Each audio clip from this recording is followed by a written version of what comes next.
Olá! Ora, cá estou eu mais uma vez para vos falar sobre a vida e a obra de um grande autor da literatura mundial.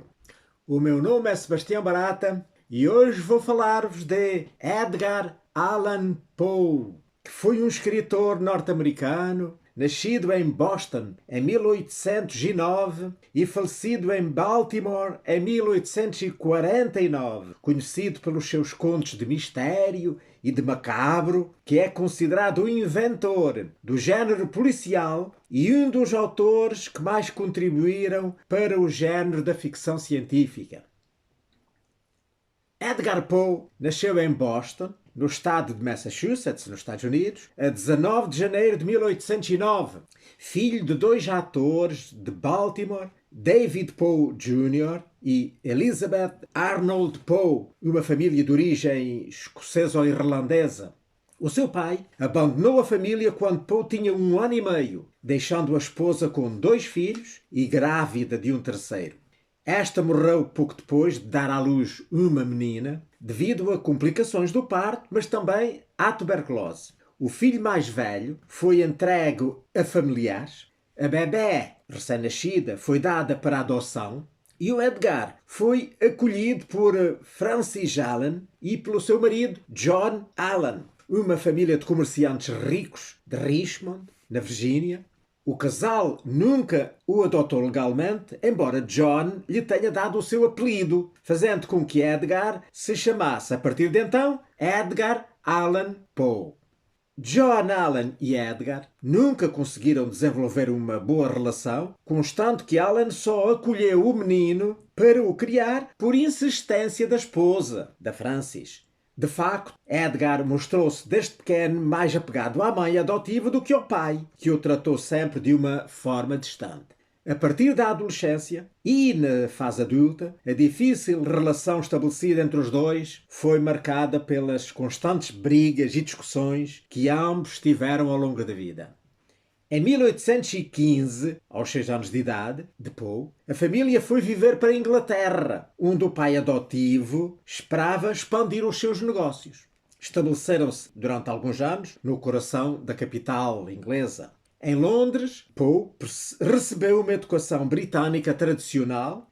Em 1820, tinha portanto ele 11 anos, o Allan regressou com a família a Richmond, tendo o Poe sido matriculado num colégio interno, localizado nos arredores de Charlottesville, na Virgínia.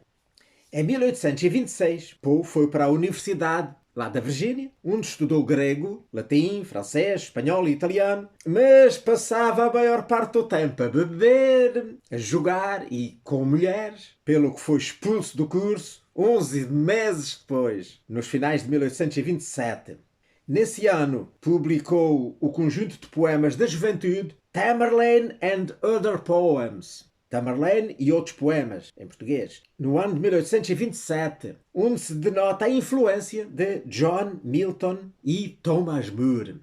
Na sequência de uma séria discussão com o pai adotivo, por causa das dívidas de jogo que o Poe acumulou, este fugiu de casa e alistou-se nas Forças Armadas, onde serviu durante 2 anos antes de ser dispensado.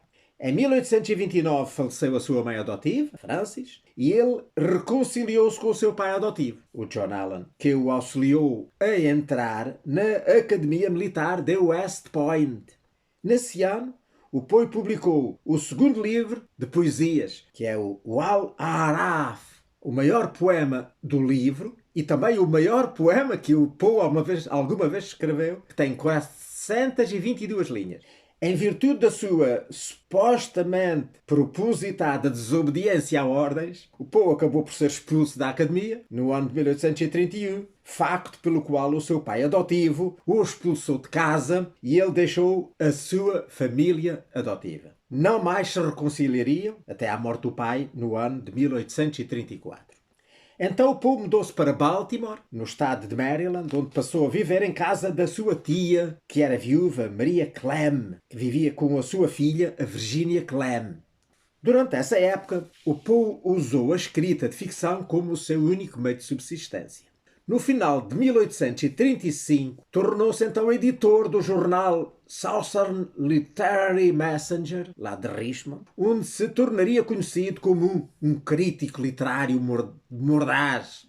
Entretanto, o Poe casou-se no ano de 1836, em segredo, com a Virginia, que era, portanto, sua prima, não é? Em primeiro grau, e que tinha somente 13 anos de idade.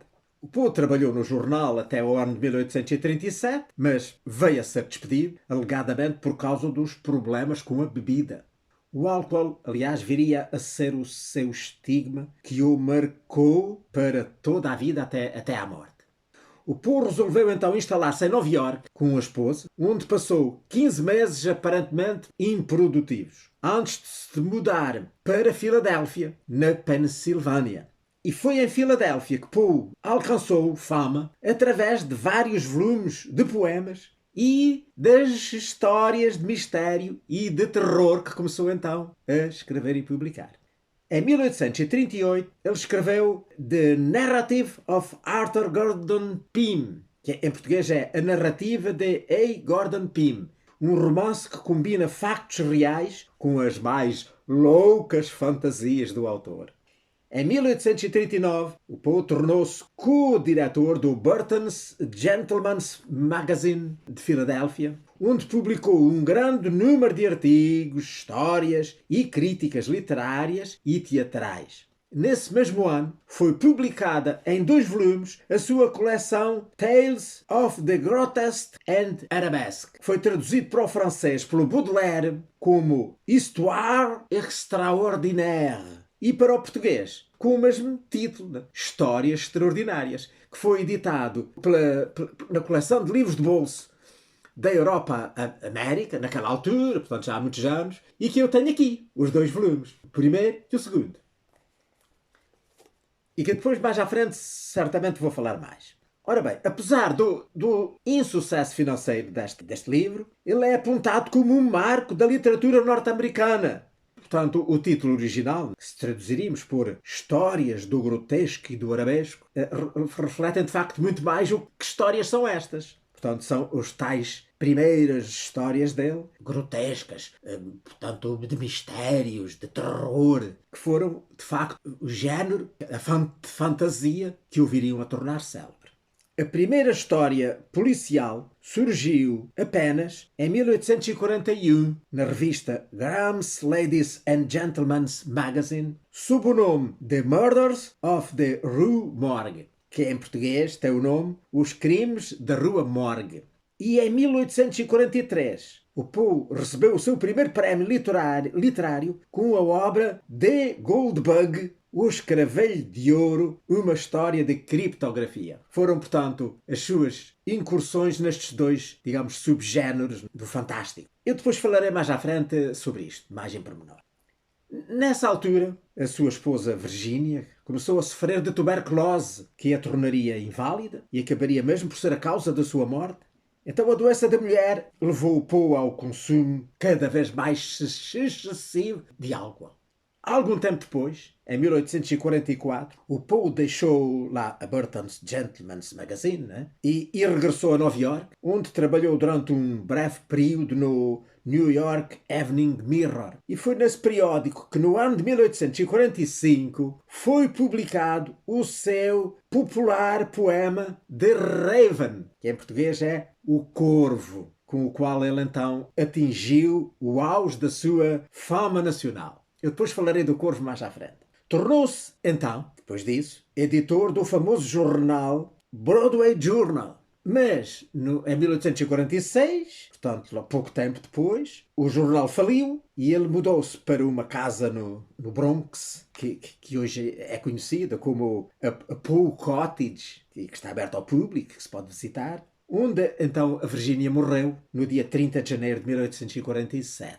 E em 1848 o Poe publicou Eureka, a Prose Poem, que em português é Eureka, um poema em prosa, que tinha sido escrito pouco tempo antes de lhe morrer a esposa.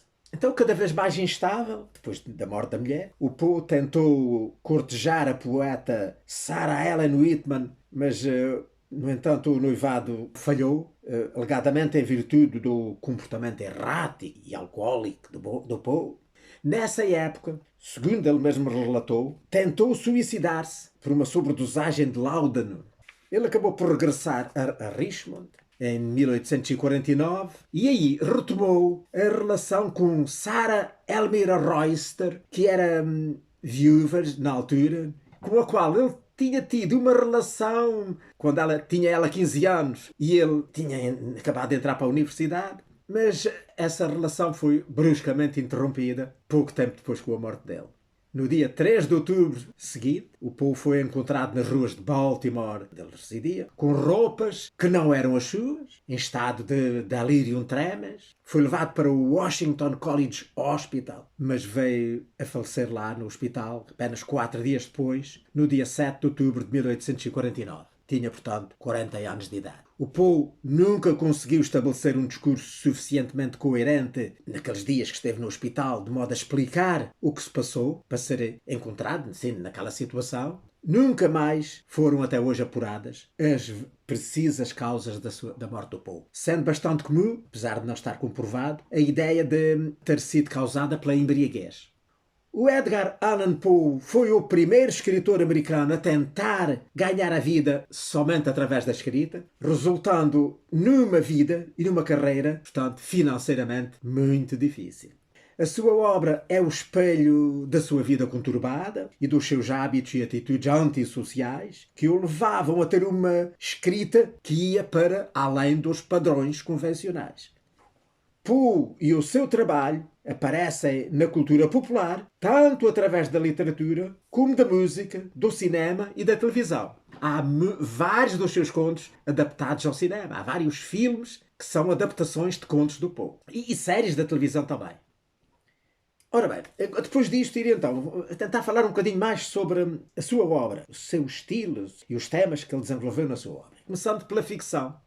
O Poe ficou na história da literatura pelos seus contos góticos, especialmente contos de horror, de suspense ou de mistério, cujos temas se prendem quase sempre com a morte.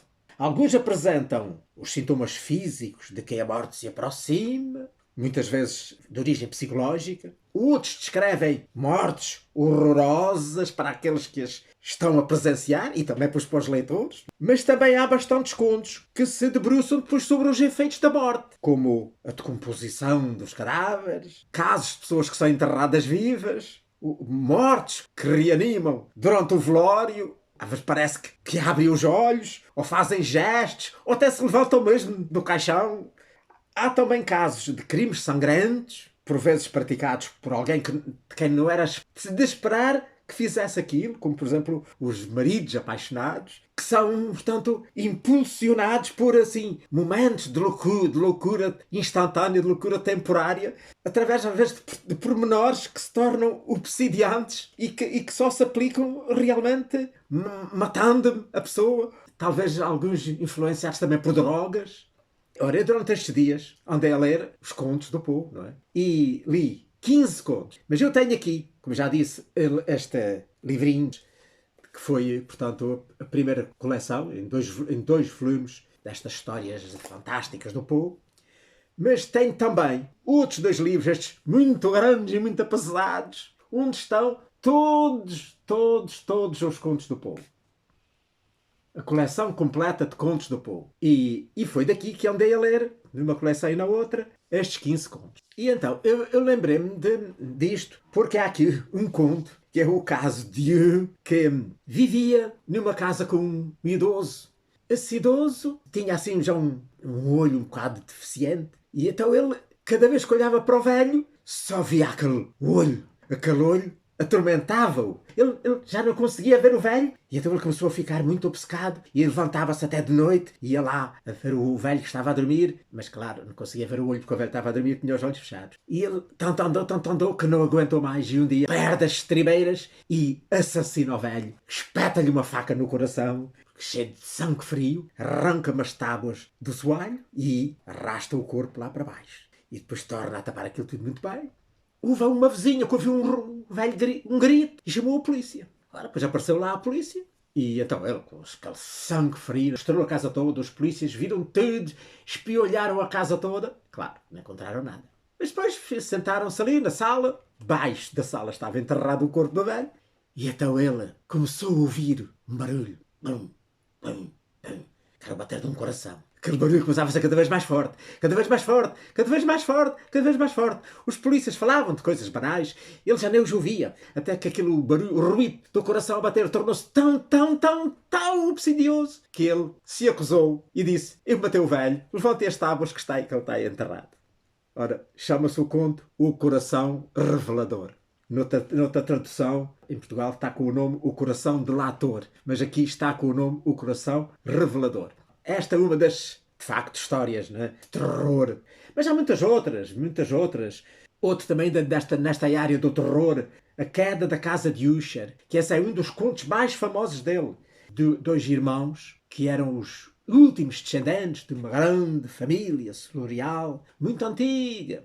O irmão, um dia escreveu a um amigo, muito amigo que ele tinha, que fosse lá, que ele precisava muito de ajuda, muito de consolo, muito de conforto e tal. E o amigo lá foi. Esteve lá a viver uma série de dias com ele e ele contou-lhe as obsessões dele, que ele via, sentia ruídos, barulhos, coisas estranhas lá na casa, coisas loucas. E que, entretanto, depois a irmã começou a aparecer doente, com uma doença que apanhava cada vez mais, mas ele não explicava, ele não sabia explicar a origem da doença da irmã. A irmã estava a ficar cada vez mais, assim, louca, enlouquecida, estranha. Bem, depois de meio disto tudo, a irmã acaba por morrer e ele pede ao amigo, diz: pá, deixa-me ficar com o corpo da minha irmã se eu enterrar durante uns dias. E então arrasta-no para a cave onde era muito mais fresquinho para se conservar o corpo, e fecha-no lá na cave. E ele continuou com os seus problemas, cada vez mais obsessivos, cada vez mais obsessivos, cada mais obsessivos, até que um dia começa a ouvir gritos e começa a ouvir barulho e não sei o quê. É a minha irmã! É a minha irmã! É a minha irmã! A minha irmã está viva! A minha irmã está viva! A minha irmã está viva! E aparece-lhes mesmo uma irmã à porta do quarto e ele cai morto. Diz: enterramos a minha irmã viva! Enterramos a minha irmã viva! Portanto, esta é A Queda da Casa de Usher. Fora isso, outros de outro género, contos macabros, contos terríveis. Um deles é O Poço e o Pêndulo, que este também me marcou muito. Que é O Poço e o Pêndulo. Isto é passado no tempo da Inquisição, em Granada. O narrador, e aqui aproveito para dizer que todos os contos do Poe são escritos na primeira pessoa. É sempre eu. É sempre a primeira pessoa que fala. E isso é fundamental para estas obras de terror, porque o leitor sente-se muito mais metido na história se ouvir ler eu assim, eu assado, e julga-se, e quase sem querer, eu sou também o leitor que entrei para dentro da história. Portanto, mas voltando aqui ao Poço e o Pêndulo, e foi um indivíduo que estava preso pela Inquisição e que estava a ser interrogado, não é, por aqueles métodos de tortura típicos da Inquisição.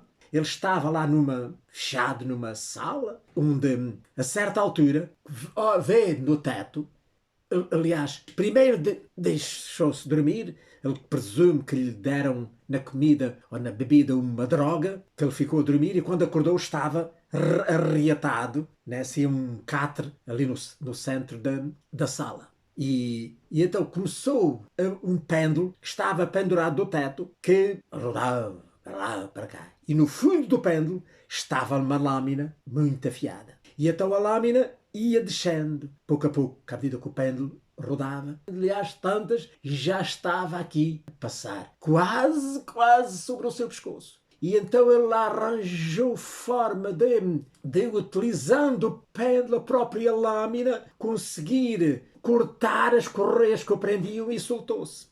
Mas então, nessa altura, os torturadores que estavam a vê-lo, né, levaram outra vez o pêndulo e começou a tortura a ser diferente. As paredes começaram a aproximar-se cada vez mais. E nas paredes estavam bicos afiadíssimos que se aproximavam cada vez mais dele. E ele já não sabia onde se havia de pôr. E aquilo às tantas estava na total escuridão. E quando ele deu conta, estava quase a cair para um poço que estava no centro, e que as paredes iam-se apertando, iam formando assim um género de um losango cada vez mais estreito, e ele já não tinha para onde fugir senão deitar-se para dentro do poço. Um poço profundo, que ele já tinha notado antes, que estava lá, que existia, e o terror de que ou era trespassar pelas lâminas, ou era caía e afogava-se naquele poço profundo e não tinha salvação de qualquer maneira. E depois o conto termina de uma maneira inesperada, chama-se O Poço e o Pêndulo. Muitos outros, destes contos de mistério. Ora bem, mas continuando, portanto, além destes contos de horror, não é? O Poe escreveu também sátiras, contos de humor e de embustes. E para conseguir o efeito cómico, ele usava a ironia e o ridículo, muitas vezes na tentativa de libertar o leitor fim da conformidade cultural. É o caso, por exemplo, do conto que é o Metzengerstein, que foi a sua primeira incursão no terror, foi o primeiro conto de terror que ele escreveu, mas que ele o escreveu na altura com a intenção de gozar com os contos de terror. Mas que, de facto, é um conto bastante aterrorizante e que está, portanto, aqui neste livro. O Poe é considerado também o grande inventor do género da ficção científica, respondendo na sua escrita às tecnologias, né, que estavam emergentes, que estavam a nascer na altura. Por exemplo, no seu único romance, que é a narrativa de A. Gordon Pym, na tradução portuguesa, e que também está aqui no fim do segundo volume, depois dos contos, mais ou menos nas últimas 200 páginas do segundo volume. Nesta história, que é, como já disse, o seu único romance, ele descreve uma audaciosa viagem ao Polo Sul, uma coisa impensável, lá na época dele, no tempo dele, mas que já era de facto uma antecipação científica e que ele tentou imaginar o que é que haveria no Polo Sul. Outra obra do mesmo género é o conto Balloon Hoax, que é, em português, O Embuste do Balão, que está aqui, que é sobre uma viagem imaginária de um aeróstato, né? Que eles, quando o construíram, é um grupo de estudiosos, né, que se reuniram, porque já existiam aqueles balões de ar quente, não é? Tinham assim uma barquinha por baixo, que as pessoas, mas que não eram facilmente controláveis, não é? As pessoas iam para onde o vento os empurrasse. Mas eles queriam construir um balão que os permitisse ser guiado, controlado e então fazer viagens e levá-los. Foi, portanto, os primeiros inventores daqueles aeróstatos. E então eles assim fizeram, descobriram fórmulas de tinha assim uma barquinha abaixo, onde iam os passageiros, mas também tinha depois um leme que através do qual o guiavam, e também tinha depois uma hélice, não é? Que o propulsionava e que, portanto, eles assim conseguiam viajar, não é? Para onde queriam e não para onde o vento os levava. Ora então, eles quiseram estrear o seu invento numa viagem das Ilhas Britânicas para o continente. Mas os ventos falharam, foram mais fortes do que eles imaginaram, e quando deram conta, iam mais caminhar direitos ao Oceano Atlântico. E então eles resolveram, não faz mais mal. Em vez de irmos para a Europa, vamos para a América. E então conta a viagem mirabolante deles no aeróstato até chegarem à América, aos Estados Unidos da América. E é, portanto, o embuste do balão. O balão foi um embusteiro, enganou-os, que eles queriam ir para um lado e foram para o outro. Ora, são, digamos, as suas principais obras na área da ficção científica. Depois temos a área do policial, que eu já também ali referi ligeiramente. Ele criou a personagem do C. Auguste Dupin, que seria um detetive de Paris, onde então o narrador, não é? Que escreve na primeira pessoa, como sempre, era um amigo lá desse Dupin e que foi viver durante uns anos lá à França e esteve lá na casa dele. E então conversavam muito e tal, e trocavam ideias. E então esse Dupin, portanto, era muitas vezes convocado pelo prefeito lá de Paris para o ajudar a descobrir crimes impossíveis que a polícia já não conseguia de maneira nenhuma deslindar. Então, temos 3 contos policiais, única entrada, não é? no género do policial. O primeiro dos quais é aquele que já falei. Depois os outros são O Mistério de Marie Roget e o terceiro é A Carta Roubada. Esta carta roubada achei-lhe muita piada. Eu li os 3 e achei-lhe muita piada porque conta a história do ministro, mas é um ministro, não é lá francês, que é um malandro, que um dia se atopou que alguém lá importante da corte, que nunca chegamos a saber quem, tinha recebido uma carta que pudesse ser chantageadora. E então o ministro pensou, se apanhasse aquela carta, quem ficava com poder sobre lá essa pessoa importante da corte era ele e não o outro que queria ser chantageador. E então ele arranjou uma maneira. Ele escreveu, fez uma carta igualinha, que parecia que era aquela, e um dia então lá simuladamente substituiu as cartas, e então, quando o rei foram a ver a carta, dizia umas banalidades, umas porcarias, a carta que lá estava, e viram que eles tinham trocado a carta. Ora, só podia ter sido o ministro. E ele, aliás, fez aquilo com a intenção de maneira que se pudesse perfeitamente ver que foi ele que a levou. Mas ele era esperto, e então começou a chantagear a corte, e a corte encarregou a polícia de descobrir a carta. Mas a polícia fez tudo e não conseguia encontrar o rei da carta. E lá tiveram que chamar o nosso amigo Dupin para ajudar a polícia a salvar a situação. Porque a polícia foi lá, tinha vasculhado a casa toda, de cabeça aos pés, usado toda a tecnologia possível e imaginária da época. E não acharam a carta em lado nenhum. Então o Dupin disse lá ao prefeito, passa-me aqui um cheque de 200 mil francos. E eu, em 15 dias, ponho a carta nas suas mãos. Se não conseguir, devolvo-lhe o cheque. E assim foi. Ele, 15 dias depois, entregou-lhe a carta. Ele ficou maravilhado. Mas como é que você conseguiu isto? A grande parte do conto é mais a narrar como é que ele conseguiu apanhar a carta. Eu não vos vou contar, leiam a história, porque ficam a saber a maneira engenhosa como ele conseguiu, de facto, o que a polícia não conseguiu, encontrar a tal carta roubada. É assim que se chama o conto.